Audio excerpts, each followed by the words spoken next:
Hi friends, welcome to Pradeesh சமையல். இன்றைக்கி நம்ம பார்க்க போகிறது சூப்பரான இளநீர் பாயாசம். வாங்க எப்படி செய்கிறதுன்னு பார்க்கலாம். இளநீர் பாயாசம் செய்கிறதுக்கு தேவையான பொருட்கள் இளநீ. நான் 2 இளநீ எடுத்திருக்கேன். அது எப்படி இருக்கணும் அப்படின்னா, நம்ம ஸ்பூனில் வச்சு எடுக்கிறப்போ நமக்கு எடுக்கிறதுக்கு ஈஸியாக வரும்ல, அந்த பதத்தில் இருக்கணும். அப்போ தான் கரெக்டாக இருக்கும். 1/2 லிட்டர் பால், தண்ணி சேர்க்காத கெட்டியான பால், 1 கப் அளவுக்கு தேங்காய் துருவல், 1/4 cup condensed milk. Condensed milk சேர்த்தோம் அப்படின்னா கொஞ்சம் நல்லா திக்காக இருக்கும். அதுக்காக தான். உங்களுக்கு வேண்டாம் அப்படின்னா நீங்கள் அதை ஸ்கிப் பண்ணிடலாம். 4 டீஸ்பூன் அளவுக்கு சர்க்கரை, அதுக்கப்புறம் இளநீ தண்ணி கொஞ்சம் எடுத்து வச்சுருக்கேன். கொஞ்சமாக முந்திரி திராட்சை, 2 டேபிள் ஸ்பூன் நெய், 2 ஏலக்காய் வாசத்துக்காக.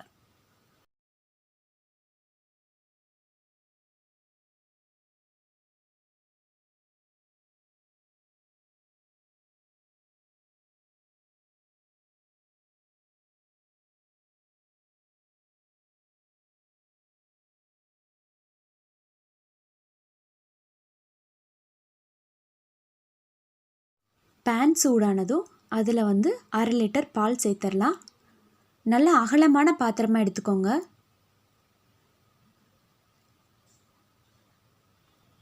பால் காயட்டும். அடுப்பை சிம்லே வச்சுக்கோங்க. நான் 2 இளநீல இருக்கிறதுமே இந்த மாதிரி ஃபஸ்ட்டே தனியாக எடுத்து வச்சிட்டேன். இப்போது ஒரு இளநீல இருக்கிறத நம்ம மிக்சியில் போட்டு பேஸ்ட் பண்ணிக்கலாம். இன்னொரு இளநீல இருக்கிறத சின்ன சின்ன பீஸாக கட் பண்ணி எடுத்துக்கலாம்.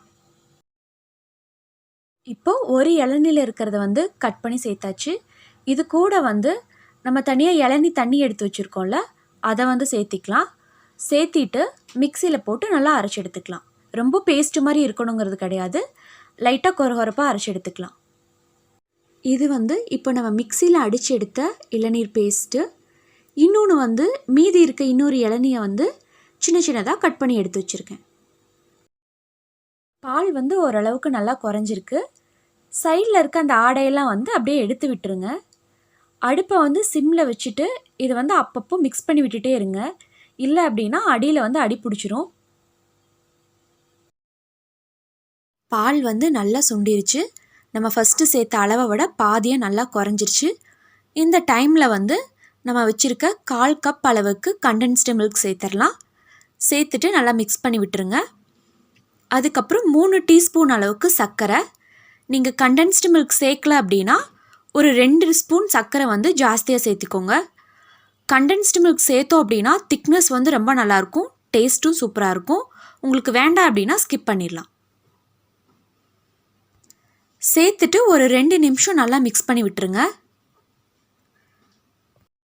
ஒரு 2 நிமிஷத்துக்கு அப்புறம் நம்ம ஸ்டவ் ஆஃப் பண்ணிவிட்டு இதை ஒரு வேறு பவுலில் மாற்றி வச்சிடலாம். சூடு நல்லா ஆறட்டும். பால் சூடாகட்டும். அதுக்குள்ளே நம்ம தேங்காய் பாலுக்கு தேவையானதை ரெடி பண்ணிடலாம். ஒரு மிக்ஸி ஜாரில் நம்ம துருவி வச்சுருக்க 1 கப் தேங்காய் துருவல், கூட 2 ஏலக்காய், இது கூட கொஞ்சமாக இளநீ தண்ணி சேர்த்துட்டு நல்லா பேஸ்ட் மாதிரி அரைச்சி எடுத்துக்கலாம். அரைச்சதுக்கப்புறம் ஒரு இலை துணியோ இல்லை வடிகட்டியோ வச்சு நல்லா ஃபில்டர் பண்ணி எடுத்துருங்க. இது கூட நம்ம தண்ணி எதுவும் சேர்க்கக்கூடாது. தேங்காய் பால் நல்லா திக்காக இருக்கணும். நம்ம ஃபஸ்ட்டு எக்ஸ்ட்ராக்ட் மட்டும்தான் யூஸ் பண்ண போகிறோம். தேங்காய் பால் ரெடி ஆயிடுச்சு. நான் ஃபில்டர் பண்ணி எடுத்து வச்சிட்டேன். இப்போ நம்ம முந்திரி திராட்சையாக வறுத்து எடுத்துடலாம். அதுக்கு ஒரு பேனில் கொஞ்சமாக நெய் சேர்த்துக்கலாம்.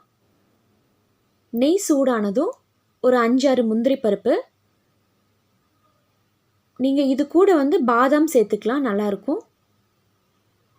முந்திரி பருப்போட கலர் நல்லா மாறுற வரைக்கும் நெய்யில் வறுத்து எடுத்துக்கோங்க. அதுக்கப்புறம் கொஞ்சமாக திராட்சை, அதையும் நெய்யில் சேர்த்துட்டு நல்லா வறுத்து எடுத்துக்கலாம்.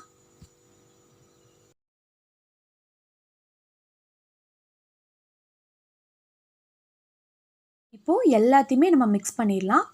அதுக்கு ஃபஸ்ட்டு ஒரு மிக்சிங் பவுலில் நம்ம சின்ன சின்னதாக கட் பண்ணி வச்சுருக்கோம்ல இளநீ, அதை சேர்த்துடலாம். அதுக்கப்புறம் நல்லா காய்ச்சி ஆற வச்சுருக்க பால், அதை சேர்த்துட்டு நல்லா மிக்ஸ் பண்ணி விட்டுருங்க.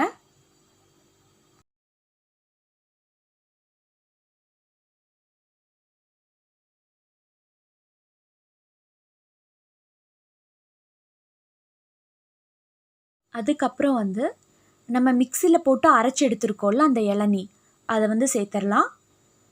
சேர்த்துட்டு நல்லா மிக்ஸ் பண்ணி விட்டுருங்க.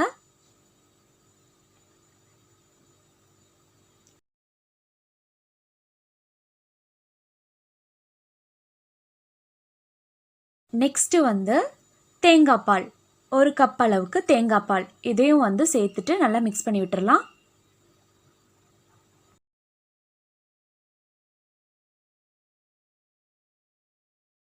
லாஸ்ட்டாக வந்து நம்ம நெய்யில் வறுத்து எடுத்துருக்கிற முந்திரி திராட்சை, அதையும் சேர்த்து நல்லா மிக்ஸ் பண்ணிடலாம். சூப்பரான இளநீர் பாயாசம் ரெடி ஆயிடுச்சு. இதை வந்து நம்ம அப்படியும் சாப்பிடலாம். இல்லை அப்படின்னா ஃப்ரிட்ஜில் ஒரு 2 மணி நேரம் வச்சு நல்லா கூலிங்காக சாப்பிட்டோம் அப்படின்னா டேஸ்ட் வந்து ரொம்ப சூப்பராக இருக்கும். ரொம்ப ரொம்ப சூப்பரான இளநீர் பாயாசம் ரெடி ஆயிடுச்சு.